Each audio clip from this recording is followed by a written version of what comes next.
Good evening, everybody, and welcome to the return of the MMJHL Podcast. Coming to you a night early for episode 10. I'm your host, Graham, the G-Show Forsyth. This edition of the MMJHL Podcast, as always, is brought to you by Mid-Canada Fasteners and Tools, your one-stop shop for all your industrial needs. Be sure to visit their store locations in Brandon and Winnipeg today by Terrico, serving Manitoba producers for over 80 years in the agricultural industry. Be sure to check out their website to find out why.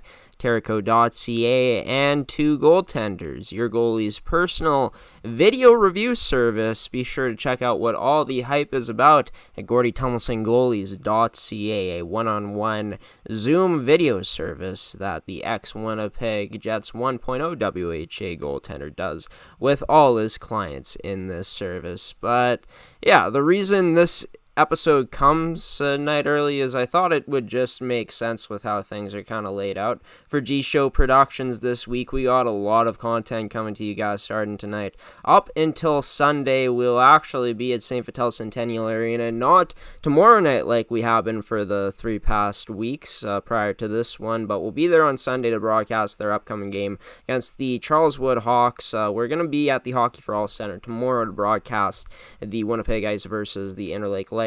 So that's why we switched this podcast with the MFHL podcast time, which that one will be going tomorrow. But as for the MMJHL, the St. Vital Junior Victorias had a chance to broadcast their game, live stream it at the Centennial last Thursday between them and the Stonewall Jets. The Victorias looking to, of course, climb their way up further into the standings higher up, while Stonewall coming into last week's game on Thursday looking to keep pace in the MMJHL playoff race. It started off with the Victorias 12 seconds in as they work this puck up the boards to Jack Kaiser. He drops it to Lucas Gillison as he makes his move towards the middle and snipes it on Liam Johnson to then make it 1-0. St. Vital would add on two more goals after that, once on the power play, once even strength, and then near the end of the period, Dane Kiesman bringing in nicely, ends up on Ruben's stick, and he slides it slickly to Ryland Nechwaduk to give the Victorias the 4-0 lead heading into the second period. But in the second period, it would start with Stonewall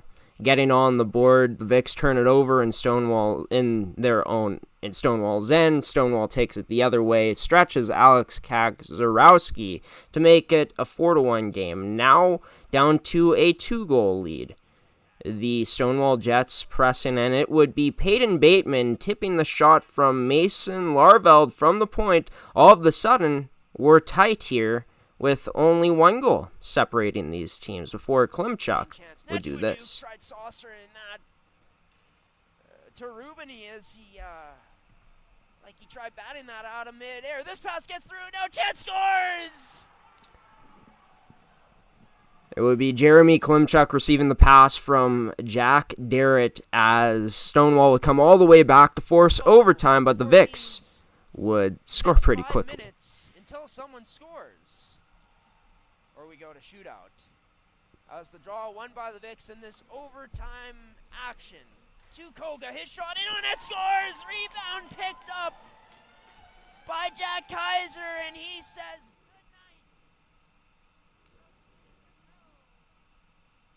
And the line that started things off in terms of the scoring for St. Vital in this one, ending things off, this time Jack Kaiser potting his second of the game to lift the Victorias over the Stonewall Jets by a score of 5-4. And as we take a look at the rest of how the action went this past week in the MMJHL. Of course, the Vics and Stonewall Jets weren't in action again until Sunday, where both of them would win. The Vics would end up breaking that impressive streak that the Pembina Valley Twisters had of over 10 wins in a row with a 4-2 win on that Sunday. Stonewall beating the Charleswood Hawks 5-4 or 5-0.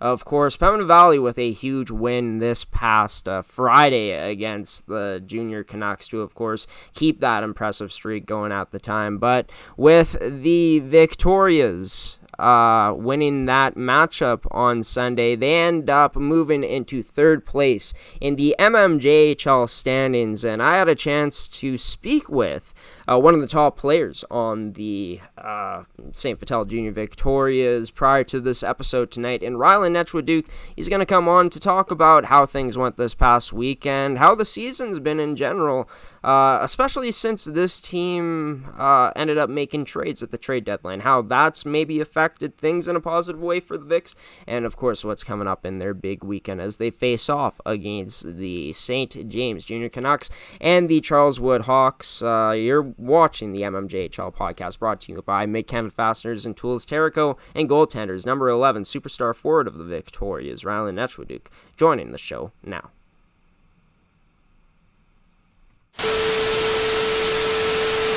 Joining me on this edition of the MMJHL podcast now is Rylan Netchwood-Duke, superstar forward, number 11 for the St. Vital Junior Victorias. Rylan, a huge two-game weekend, 2 wins in a row weekend last weekend for this Victorias team. A game that was seen on gshow Productions. We showed the highlights to start off this episode, of course.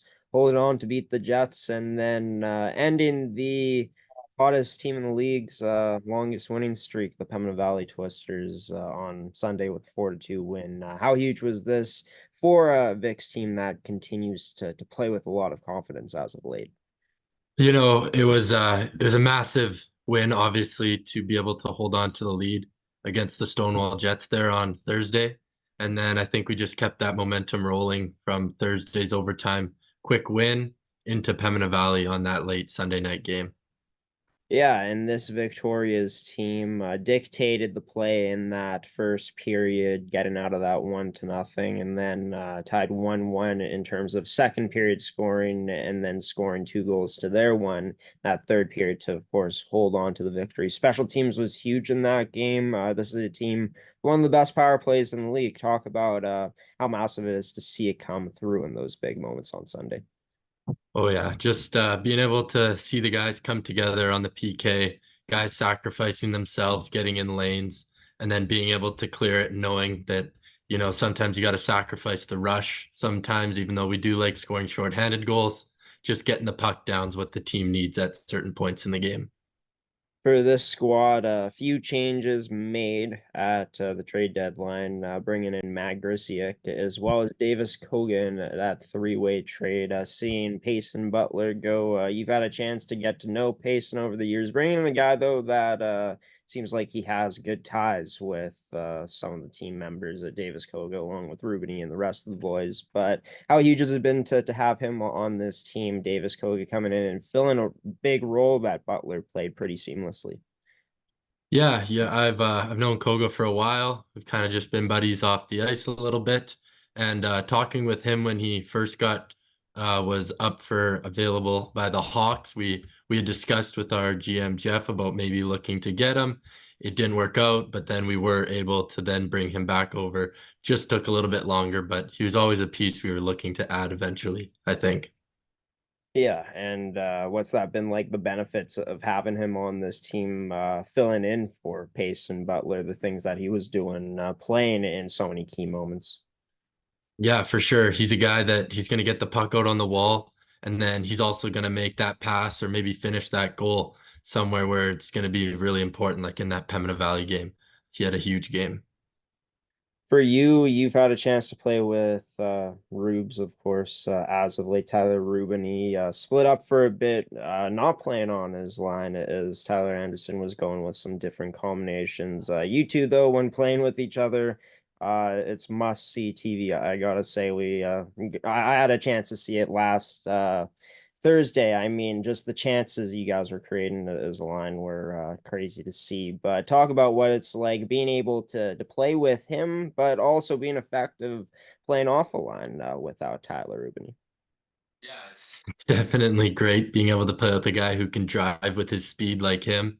I've been playing with him for 10 years now, probably being on his line for the better half of that time as well. So you kind of know where a guy like that is.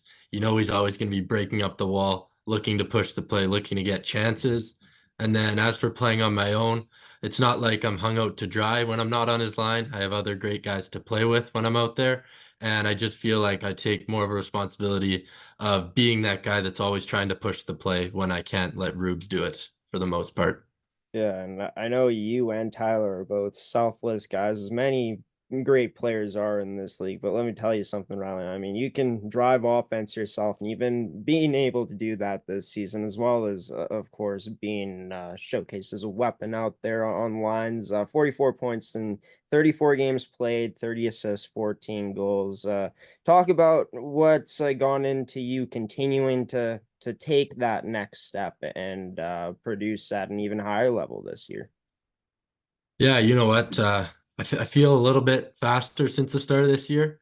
I was quite heavy by the end of playoffs last year, and my goal for this year was to come in, feeling a little bit lighter, try and be able to, really up that speed and be able to get out on the rush, being quicker, and just it helps to keep up with Rubes while he's on the rush out there as well.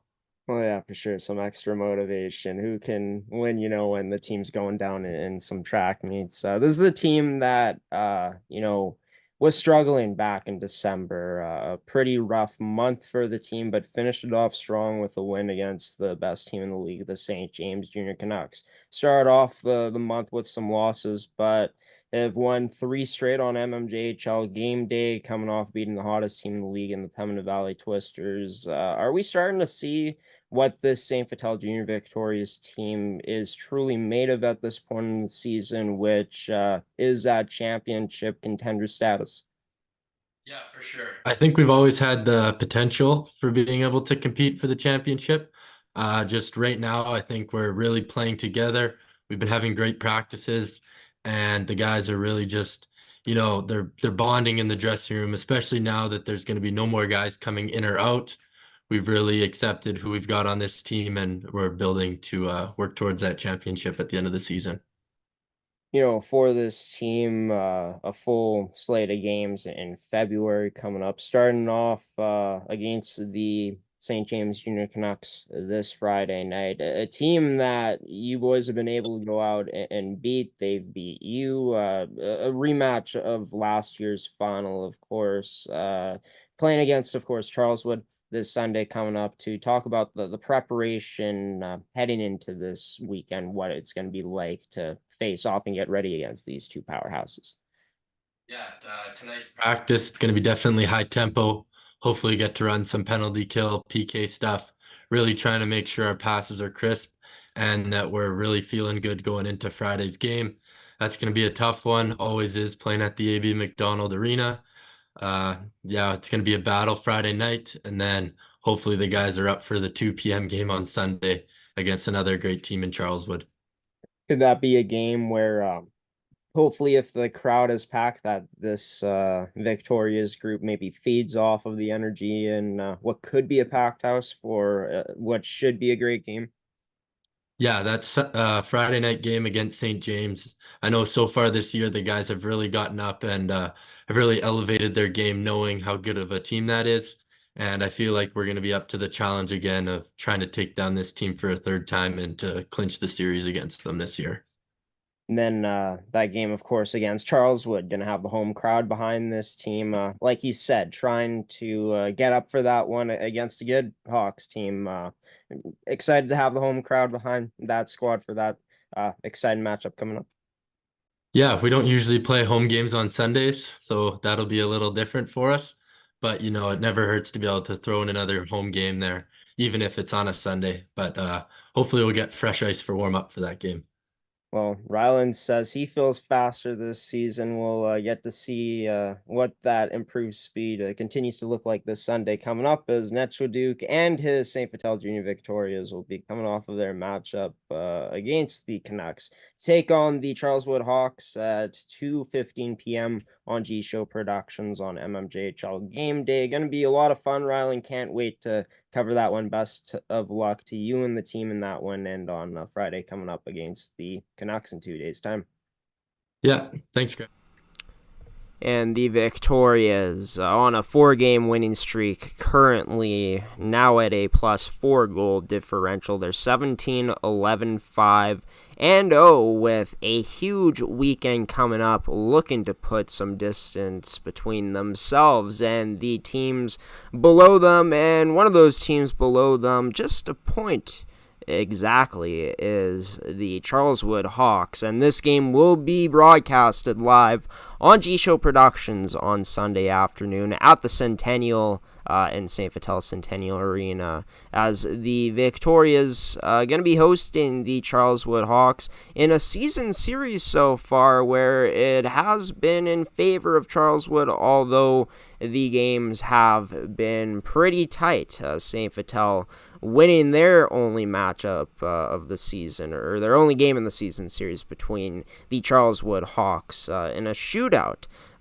earlier this year in 2023. And as you see the talent on both of these sides, the top-end talent is evident. Rylan Hugan, Cam McDonald, the top two scorers on the Hawks. And, of course, for the Vics, Tyler Rubini and Rylan Netchwaduk, who, of course, as mentioned, 44 points in 34 games played, as you can see there. And speaking of the Charleswood Hawks, I had a chance to catch up with their head coach, Will Kinsman, earlier today to talk to the third-year Hawks head coach about what the season's been like, the ups and downs for this Charleswood team this year, the past weekend, and the upcoming weekend of games for the team. Like the Vics, it will be crucial for them to get in the win column this weekend coming up. You're watching the MMJHL Podcast on G-Show Productions, brought to you by Goaltenders, as you see on the screen right now, your goalie's personal video review service. Terrico, serving Manitoba producers for over 80 years in the agricultural industry,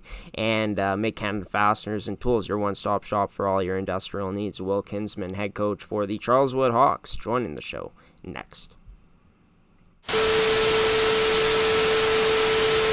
It's Will Kinsman joining me on this edition of the MMJHL Podcast. He's in his third year as head coach for the Charleswood Hawks. They're currently fourth place, 1 point behind St. Vital heading into the weekend. Going to be an exciting game to call on Sunday when these two teams meet up at the Centennial at St. Vital Arena. But Will, thanks for joining the show.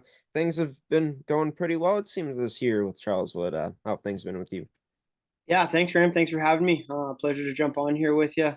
Thanks for everything that you're doing, getting exposure to the league and for the kids and everything. But yeah, year's been up and down a little bit here, but things are overall been good. Like you said, big game on Sunday. We're excited to be a part of that, and should be a fun one for you to stream as well. Yeah, we're looking forward to it. These two teams have played in, a few close games this season as well. 2-1 against St. Vital in the season series. Obviously, got to take care of business, trying to at least on 2 days before on Friday. But this game feels like it has the making to be close. Is that what this group's expecting coming up on Sunday? Another close battle? Yeah, for sure. I think, like you said, we got 2 wins, 1 loss in a shootout with them. Both the two wins were close games already. I'm good friends with Ty. I'm expecting them to be ready to go. Obviously, last year, like 7 games with them, it was a super fun series. I expect a battle for sure. Our guys will have to be ready. They got very explosive young group of forwards that we'll have to try and contain, trying to defend as a group and be ready to go for Sunday. For this team, you just brought it up, making it to the semifinals last season and doing something similar to what Pembina Valley's been doing recently, which they just had their streak broken, which was going on a run near the end of the season, getting hot and finishing in third place. This team ends up going to 7, like you said, against St. Vital. But how huge was that, seeing this team taking that next step from your first year to their second year with that squad, when that team only made it to the playoffs 8th place the year beforehand? Yeah, for sure. That first year was difficult. We walked in there, new coaching staff, and a large portion of new board members, the people that run the team day to day. Usually you only maybe have one half of that new, but everybody's kind of learning on the fly. But hats off to the players that were on that team. They grinded hard. They kind of got on board with what coaches are trying to do. And like you said, we kind of snuck into the playoffs there in 8th and went up against St. James. Learned lots from a coaching standpoint, just what it's going to take to win really in the playoffs at the junior level. And then obviously, like you're saying, last year we kind of really started to find our game in the second half, finished up there in 3rd and had a really good first round series with Pembina Valley. And then in 7 games as well. That last one going to overtime was crazy series. And then, meeting St. Vital in the next round, again, 7 games. We learned a lot. I think the kids in particular saw how hard it is going to be down the stretch here. They were halfway there realistically, right? They won 7 games. We need 12 to win the whole thing. You're just over halfway at that point. So, and they were hurting after that one. So I think they really learned how hard they're going to have to play through the last portion of the season and then into the playoffs. So they're a group that's hungry for more, I think, and learned a lot of lessons last half of the year through the playoffs, and then as well this year. I think this year's been very up and down for the group. Still trying to find some consistency in some of the things we're doing. But I do think we do have a group that can contend at the end of the year. We shore up a couple things. They've learned lots. Like I've said already, it's a good group. They're a tight group, and I'm excited to see what they can do the last 2-3 months here. You take over this team 3 years ago, as mentioned. This has been a Charles Wood team, probably the most decorated franchise in the league's history with the amount of titles they've won. Haven't been as dominant in the more recent years. In fact, not really in the top 4 playoff picture after that 2017-18 season. 7th place, 8th place in the following 2 years from 2018 to 2020. But to take over and to see this team, to bring in a culture again, to have a team that, it's been inconsistent, but to be top 4 at this point for the consecutive past 2 seasons, how huge has that been? Yeah, it's been fantastic. I think it's like you said, Graham, it's a franchise that probably unlike no other in Manitoba junior hockey at any level. Like you said, 16 championships. You'd be hard pressed to find any junior hockey team in North America that's done that. It's very special to be a part of. Last 3 years we've been trying to get back there. A lot of people coming and going the last 3 years. We only got 4 guys left from that first team that I took over. So trying to get the right people on board, right guys on board. I got 2 rules. You got to be on time and respect the program. Respect the program. You can go a lot of different ways with it, but we've gotten to a point right now where we feel like we're a perennial contender again. And we're just going to keep building from there. This team 18-14, 0-2 this season, 4-5-1 in the last 10 games. A team with a lot of offensive firepower, a team that has had good goaltending this season. There's been points where this team gets outshot, other points where this team can outshoot teams and take over games. Talk about what the journey's been like this season. Like you pointed to, inconsistency in this team's game, but a very talented roster this season with, like you said, 4 major vets that are still there from when you started.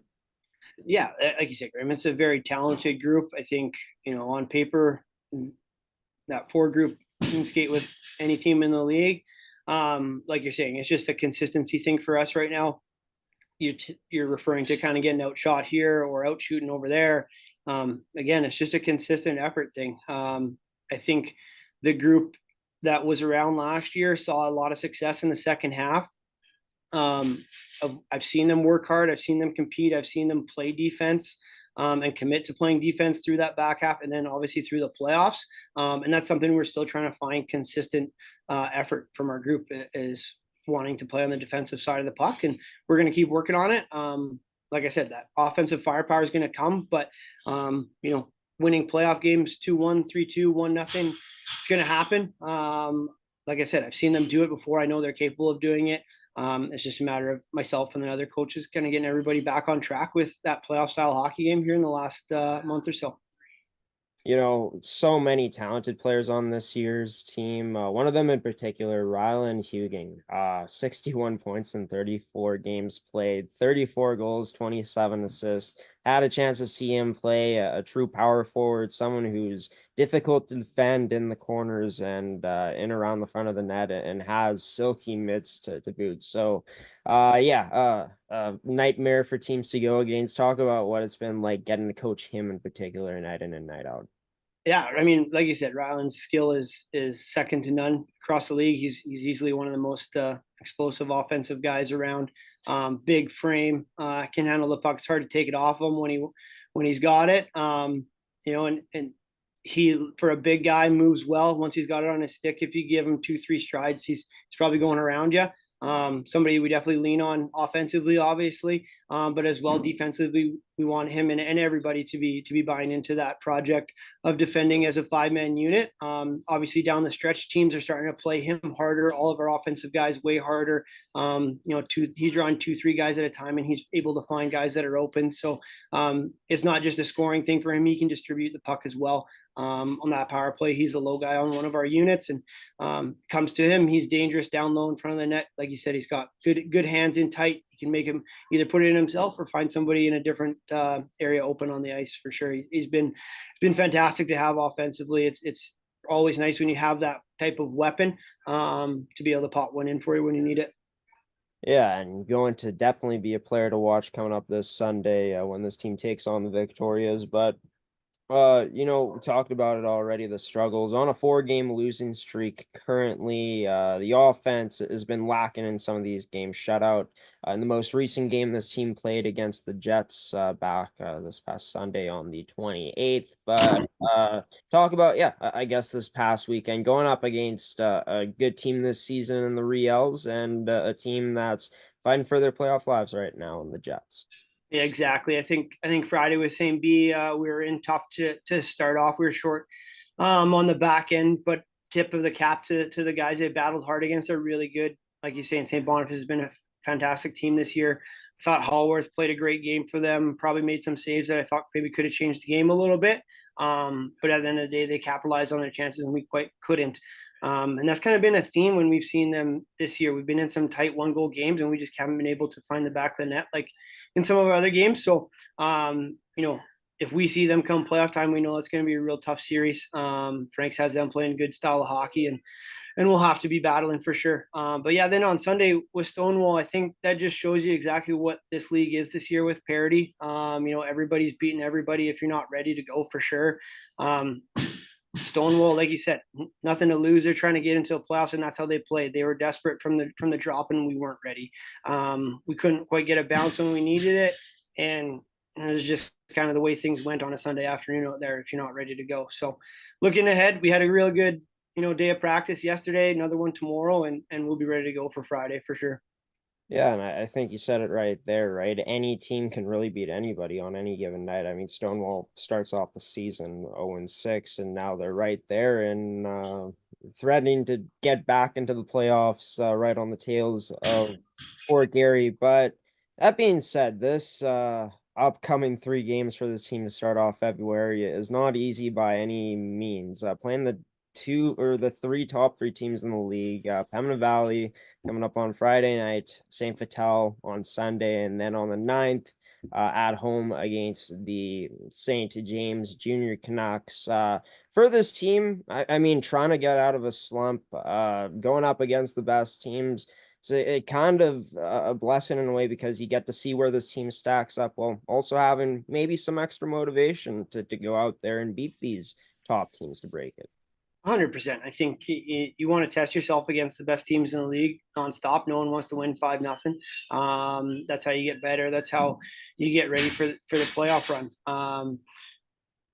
You can treat the next 5, 6, 7 games as a playoff series, trying to get out of a hole. Right, we're in one right now, and you don't want to be losing games. Each one of these games is going to be real tough. So it's got playoff style brand. So get yourself ready for playoffs. Think, okay, we got the next 7 games. We got to try and win 4-3, get ourselves going again here against some really good teams. Like you said, we got Pembina Valley on Friday. That team is fantastic this year. Brayton has them playing a real disciplined, structured game. They're 1-2-2, and Weeb and Gertson are fantastic up front. Russell's one of the best D-men in the league, and ends can shut the door at any given time. So real tough test for us on Friday. But like I said, we've had a good week of practice, and hopefully boys are ready to go from the drop of the puck on Friday night. With all the experience that this team has this season in particular, is that something that you feel could potentially be vital, come crunch time this season moving forward, to rely on that in those key moments? For sure. I think you look back this year, how many games we've kind of come back from or been down in, and found ways to win hockey games. I think the group realizes that they have that firepower, that they're never out of a game. The challenging portion is right now for us to not get into those holes and be ready to go from the start. So something we're working on there. But looking back, that there's one weekend there. We beat St. James on the Friday night. I think we went down late in the game, 3 minutes left, and still managed to find a way to win, get 2 points against the best team in the league. And 2 nights later, going down to Fort Garry and still finding a way to come back and win, big in regulation.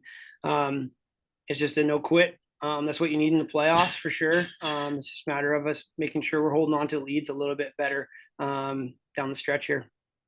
Well, there's a few games in March. This team's got to play a whole month of games in February. It's going to be exciting to see what happens down the stretch. And Charles Wood looking to be one of those teams that's going to be in contention for this year's MMJHL championship. Going to be seeing Will Kinsman and his Charles Wood Hawks this Sunday coming up. It's going to be a fun one, like we've already talked about. We'll see you then, and best of luck on Friday as well as Sunday coming up against the Twisters and the Vics.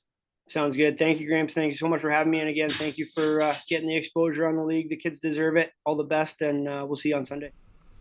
And head coach, bench boss in his third year now behind the Charles Wood Hawks bench, Will Kinsman, joining this edition of the MMJHL podcast. And yeah, it's going to be fantastic to, like I said, I've said it all so many times in this episode, but truly do believe that Sunday's game has the makings to be potentially a classic. I hope these two teams don't let us down. Charles Wood taking on the St. Vital Junior Victorias live from St. Vital Centennial Arena this Sunday, coming up on gshow.ca for MMJHL game day. And yeah, for the Charles Wood Hawks, they're still a top 4 team in the league, but standings have tightened up quite a bit as the season has gone along. Like, the Stonewall Jets are only 2 points out of a playoff spot, as you can see there. River East, the Royal Knights, I'd say is, technically they're not as of yet, but they're pretty darn close to being the only eliminated team so far. Stonewall's going to be in the battle, I feel like, until proven otherwise, for that last playoff spot. And as you can see there, even Charles Wood is a top 4 team in the league. They're only 5 points up on the Fort Garry Twins, who, of course, ranking 8th place in the league. But it's time now to get into some league leaders in terms of the statistics, to take a look at where we're at in the league here. And it's still the same up top. Tyrone Willen for the Canucks leading the league in points. 1 point up on Rylan Huging for that spot. Tyler Rubini has really turned it on as the season has gone along. Really valuable for the offensive output of this Victoria's team with his 53 points in 31 games played. And for Rubini, also ranking top 4 in goals, 1 over Sloan Tremblay, but you know what it is already. Rylan Huging still up, leading the league with 1 goal per game, averaging that 7 up on Tyrone Willen. When we take a look at the assist leaders in the league, it's still Canucks' Brady Whiteley, their defensive leader this season, 41 assists in 34 games played. Super impressive season. He's also got 13 goals, so he can put the puck in the net as well. What a season for the veteran defenseman. But Derek Weeb, 38 assists in 32 games, not too bad. And Tyrone Willen, Peyton Bateman and Dean Gorchinski all over assists per game averages, which is crazy to see. And in terms of the goaltending, Noah Gilbert still leading the league in wins, of course, tied with Logan Enns at 16 wins apiece. And then, as you can see, as this list rounds out, Jesse Morris now on the River East Royal Knights at 10 wins, rounding out the list, of course. Connor Stewart, as you can see there. The upcoming games this weekend in the MMJHL, it kicks off with 5 this Friday night. There's no Thursday night games. That's being substituted for a game on Saturday, as the Pemmon Valley Twisters will be taking on the Fort Garry Twins in Morris. This game will not be broadcasted, as well as that game on Sunday. The MMJHL still hasn't fixed this. The game that will be broadcasted will be the St. Vital Junior Victorias, of course, against the Charleswood Hawks. And as you can see, they're taking a look at both of these teams at the season series. It is currently in favor of the Charleswood Hawks. They've won in 2 close games. They lost a close game to the Junior Victorias the last time these two teams played.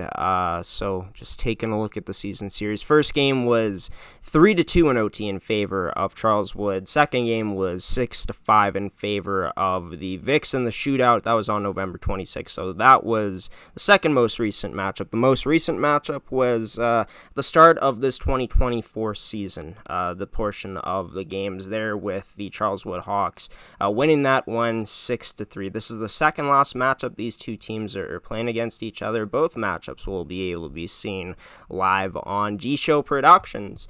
The last meeting of the season between these two teams coming on March 5th. But want to say a few more things before we send it to one last transition here before I end off this edition of the show.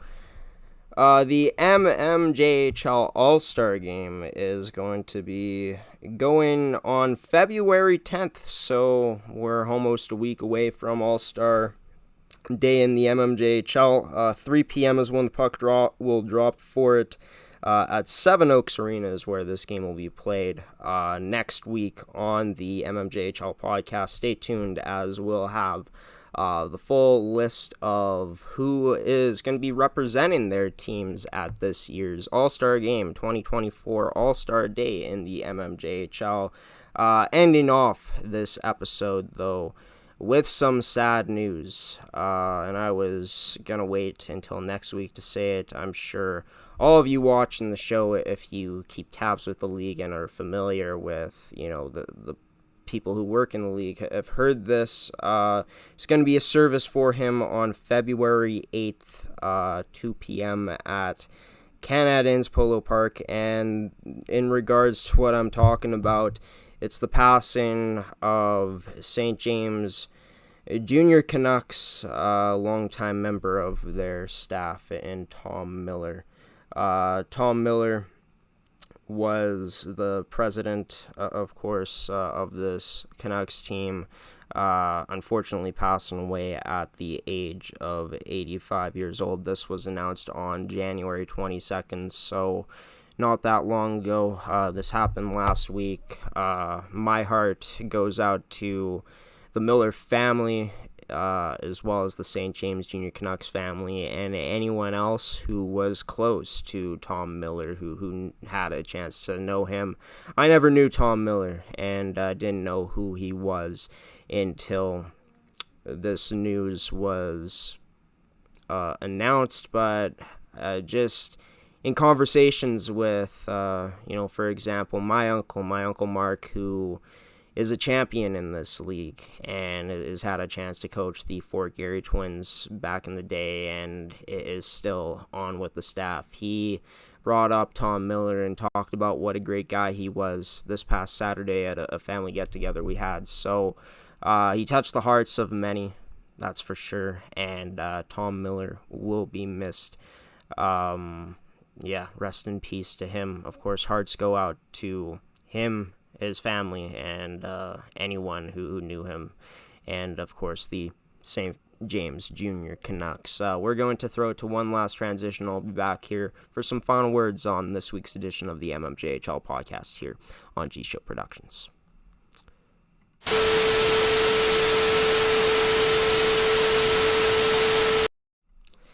And you made it to the end of this edition of the MMJHL Podcast, brought to you by Mid-Canada Fasteners and Tools, Terrico, and Goaltenders. And by the way, Tom Miller's Celebration of Life service once again will be held next Thursday on February 8th in the afternoon, 2 p.m. at Canad Inn's Polo Park. So, yeah, if you want to go honor the life of Tom Miller, be in support there, next Thursday is going to be the day to do it at 2 p.m. at Canad Inn's Polo Park. But thank you to everyone who tuned in to this edition of the MMJHL Podcast. It means a lot. If you did enjoy this edition of the show, be sure to hit that subscribe button and turn on notifications so you don't miss a future episode like this. We usually release our episodes on Thursdays, doing it a bit differently this week, though, since we got the MFHL podcast coming out tomorrow, because we'll be at the Hockey for All Center for MFHL game day between the Winnipeg Ice and the Interlake Lightning. That should be a lot of fun, and as well, we got MMJHL game day coming up this Sunday as the Vics host the Charleswood Hawks. Thank you to head coach of the Charleswood Hawks and Will Kinsman, and superstar forward for the St. Vital Junior Victorias in Riley Netchwood for joining this edition of the show. Be sure to check out next week's edition of the MMJHL Podcast, which is set to come out on Thursday night. Going to be live from the St. Vital Centennial Arena after the game to do that one. Going to be fun, a lot of fun. Going to have guests on from the game, from the winning side, and potentially from other teams in the league in terms of pre-recorded interviews. So stay tuned for that, coming out next Thursday on G-Show Productions. All details can be seen on our website at gshow.ca. As for you Winnipeg Jets fans, it is All-Star break, but what we are doing is we're changing our usual scheduled podcast time for the Jets podcast on Mondays to Saturday afternoons. We're coming out with our newest Jet Fuel podcast this Saturday at 1 p.m. Be sure to tune in. Guest list still to be announced, so stay tuned for that on our website as well as our social media handles, which can be checked out in the description below of this episode. But great weekend coming up in the MMJHL. Taking a look at it, there's a jam-packed schedule on Friday and Sunday. And of course, that game going on Saturday between the Pembina Valley Twisters and the Fort Garry Twins. I've been your host, Graham the G Show Forsyth. See you guys next Thursday. Can't wait to have you guys tuning in on Sunday afternoon for MMJHL game day. Pre-game show for that one goes at 2:05 p.m. Graham the G Show Forsyth, everybody. That's it from me. Giving you the peace sign, the salute, and waving so long. Good night on this Wednesday. Take care, everybody.